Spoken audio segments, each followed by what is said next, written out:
Avez-vous un rêve lorsque vous étiez jeune? Un rêve que vous vouliez réaliser? Moi, j'avais un rêve. Lorsque j'avais 12 ans, je voulais créer un jeu vidéo. Et j'ai été voir 3 potes et on s'est lancé cet objectif. On a commencé à apprendre un langage de programmation.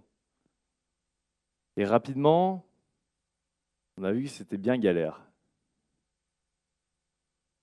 Et même si ce jeu vidéo, il n'a jamais vu le jour, il m'a permis de trouver ma voie, puisque quelques années plus tard, je rentrais à l'IUT informatique de Paris-Descartes. Aujourd'hui, j'aimerais vous parler d'un sujet qui me tient particulièrement à cœur et qui a profondément impacté mon parcours d'étudiant. Ce sujet, c'est comment l'état d'esprit entrepreneurial peut-il être le meilleur atout des étudiants. Je suis donc rentré dans mes études supérieures et j'ai appris à développer des sites web, des applications. Au fond de moi, je savais que ce n'est pas ce que je voulais faire de toute ma vie. Les sites web, les applis, c'est cool, mais ce qui me passionne réellement, c'est de mettre mes compétences au service de projets et de causes qui me plaisent. Et en y réfléchissant, avec des sites web et des applis, on peut changer le monde qui nous entoure. Et c'est vraiment ça qui me plaît. Lors de mes études sur Paris, je me levais tôt le dimanche matin pour aller chiner des jeux vidéo en vide-grenier. Je les revendais un peu plus cher sur Internet et c'était un moyen pour moi de me faire un peu d'argent de poche pour payer ma vie parisienne. Et vous me voyez peut-être venir, mais j'ai eu une idée. Je me suis dit, pourquoi pas créer ma propre plateforme d'achat et de vente de jeux vidéo. Et donc, je me suis lancé avec Tommy, un ami de l'IUT, et voici en 3 étapes comment nous nous y sommes pris. Premièrement, nous avons créé le site web avec de nombreuses fonctionnalités et sans avoir testé le besoin des clients. Ensuite, nous avons créé la société. Et finalement, on a été chercher des vendeurs, des acheteurs. On s'est rendu compte qu'on avait passé beaucoup de temps à développer des fonctionnalités qui n'étaient pas utilisées, que les besoins et les problématiques des vendeurs, ce n'étaient pas du tout celles auxquelles on avait pensé. Et pourtant, on avait déjà dépensé du temps, de l'argent et beaucoup d'énergie dans le projet. Après un peu plus d'1 an de travail, nous avions réalisé un bénéfice record de 12 €. Alors, avec Tommy, on est allé s'acheter un kebab et on a fermé la société. Vous vous demandez peut-être, mais pourquoi? Pourquoi est-ce qu'on a créé ce projet de cette manière? Eh bien, parce qu'avec Tommy, on était avant tout des étudiants passionnés. Et que ce projet, c'était une excellente manière de mettre en pratique ce qu'on apprenait à l'école. Mais ce n'était absolument pas une bonne manière pour créer une entreprise viable économiquement. De plus, la peur de l'échec nous a poussés à continuer à bosser sur notre produit, sur notre site web, alors que nous aurions dû le confronter à nos acheteurs, à nos vendeurs. Cette peur de l'échec, c'est quelque chose qui est ancré en nous. Depuis qu'on est petit à l'école, on nous apprend qu'avoir une bonne note, c'est réussir.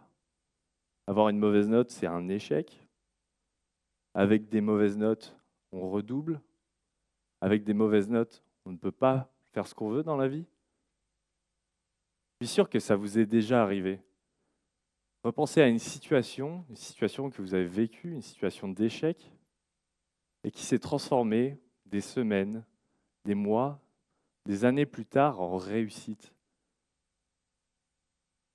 Ça, c'est ce qui est arrivé à un certain Walter Disney. Alors, je ne vais pas vous raconter l'histoire de Walt Disney, je pense que vous la connaissez aussi bien que moi. Mais connaissez-vous l'histoire de Walter avant d'avoir créé son empire?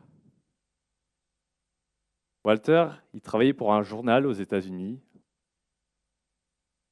lorsqu'il était jeune et il s'est fait renvoyer pour manque d'imagination et de créativité. Il a ensuite créé plusieurs sociétés qui ont toutes déposé le bilan. Et Walter, il ne s'est pas arrêté là.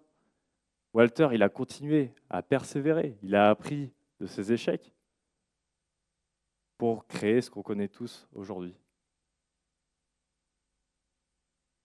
J'ai continué mon parcours d'étudiant en école d'ingénieur. Et la dernière année de mes études, le Covid est arrivé. Rappelez-vous, nous sommes le 16 mars 2020 et c'est le début du premier confinement. Une telle situation vient bouleverser le quotidien de tous les Français. Une telle situation, ça implique de nouveaux problèmes dans la société. Et un problème, c'est une opportunité de créer de nouvelles solutions. Un problème, c'est une opportunité de créer de nouvelles solutions. 3 jours avant le début du confinement, j'étais dans un bar avec des potes, on buvait un coup. 3 jours plus tard, nous n'étions plus certains de retrouver ce bar ouvert à la sortie du confinement. Les bars, ils devaient continuer à payer des factures d'eau, d'électricité, de loyer. Et pourtant, du jour au lendemain, ils n'avaient plus aucun revenu parce qu'ils étaient fermés. Et donc les établissements qui étaient en galère financière au début du confinement, ils se retrouvaient un peu dans la panade. Si le confinement durait trop longtemps, ils allaient devoir mettre la clé sous la porte. Et donc, 2 jours après le début du confinement, avec un ami, nous avons lancé la première version de Sauver mon bar pour aider les bars dans un premier temps, puis les restaurants à générer du chiffre d'affaires pendant la crise. Et le concept, il était tout simple. Les clients achetaient des bons d'achat avec une petite réduction de leur bar ou leur restaurant. Les patrons, ils avaient donc de la trésorerie pendant le confinement pour pouvoir payer leurs factures. Et ils s'assuraient d'avoir de la clientèle à leur réouverture, puisque les clients viendraient consommer avec les bons d'achat. Avec Sauver mon bar, sur les 3 premiers mois de confinement, nous avons pu aider plus d'une centaine de bars et de restaurants en France et leur avons reversé plus de 20 000 €. Et si on remarque, la différence avec ma première entreprise, elle est flagrante.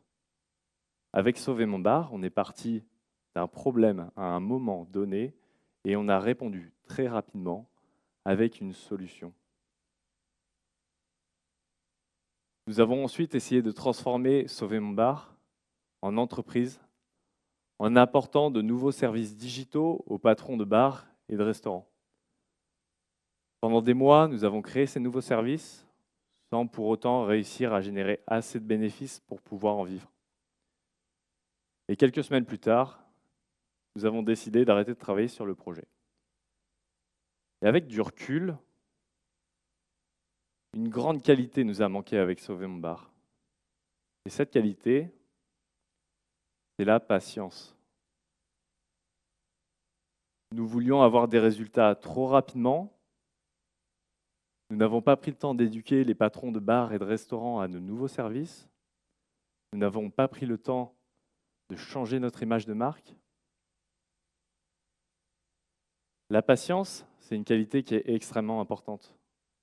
Dans un monde où on est habitué à avoir tout à la demande, à commander un objet sur Internet et le recevoir le lendemain au pied de sa porte, la patience, c'est souvent quelque chose qu'on oublie. Et la réussite, ça prend du temps. Il aura fallu plus de 7 ans à J.K. Rowling pour que son œuvre Harry Potter ne soit disponible en librairie. Au départ, il n'y avait aucune maison d'édition qui voulait de son livre. Jack Ma, le fondateur d'Alibaba, c'est pareil. C'est quelqu'un qui a eu un long parcours difficile et lorsqu'il crée Alibaba, ça ne fonctionne pas en claquant des doigts. Il lui a fallu plus de 3 ans pour générer du bénéfice. Au cours des différents projets que j'ai menés, j'ai pu apprendre plusieurs qualités de ce qu'on pourrait appeler un état d'esprit entrepreneurial, des qualités comme le passage à l'action, la patience, la persévérance, l'apprentissage des échecs. Ces qualités, elles m'ont été grandement utiles pendant mes études, mais aussi sur mes nouveaux projets d'aujourd'hui. Ces qualités, elles m'ont permis de prendre confiance en moi, de me fixer des objectifs et de trouver ma voie.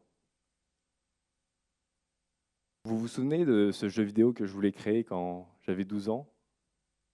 Eh bien, je ne le savais pas à l'époque, mais l'important, ce n'est pas d'avoir réussi à créer ce jeu vidéo. L'important, c'est bien le passage à l'action entre l'idée et sa réalisation. Puisque même si nous n'avons pas été au bout, c'est ce qui m'a permis de trouver ma voie, parsemée d'échecs, de réussites, que j'ai réussi à transformer en apprentissage. Que ce soit dans l'entrepreneuriat, dans les études ou dans la vie, Orelsan avait raison. Ce qui compte, ce n'est pas l'arrivée, c'est la quête. Merci.